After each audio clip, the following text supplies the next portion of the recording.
Ito ang aming pabaong wisdom. Alam mo ba na may klase ng uod na mala Christmas tree ang itsura?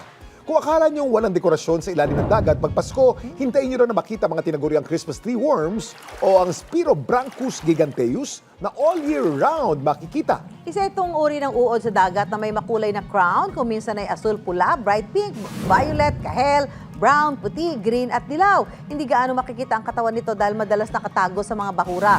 Ang naturang crown lang ang masisilayan na magmumukhang Christmas tree dahil sa hugis nito. Dapat, alam mo, na ang makukulay na crown ng Christmas tree worms ay may maliliit na tinik pang depensa sa ibang lamang dagat na silang target na food trip.